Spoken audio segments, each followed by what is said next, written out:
Hello বন্ধুরা, কেমন আছো তোমরা? তো আজকে আমার শাশুড়ি মায়ের জন্মদিন, সেরকম কোনো আয়োজন করা হয়নি।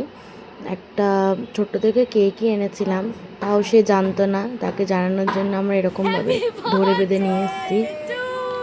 তো দেখো, এখানে যেই হ্যাপি বার্থডে আমরা বলতে শুরু করেছি, দিয়ে আমার বাবা এখানে নাচতে শুরু করবে। দেখো,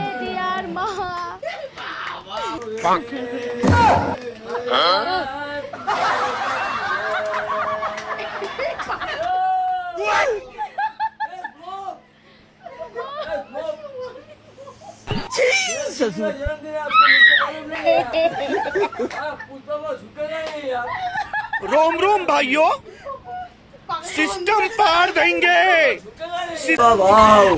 झुकेगा नहीं साला। পুষ্পা নিজের বাইকের জন্মদিনে মুখ্যমন্ত্রী চেঞ্জ করে দেবে, তুমি কি করবে? শুভেন্দু উল্টে দেবে? মমতা ব্যানার্জি নিয়ে আসবে? মমতা ব্যানার্জিকে আনতে পারবো না, আজকে আমার বাবার কি হয়েছে, তো এদের হাসানো থামবে না। তো আজকের মতো টাটা।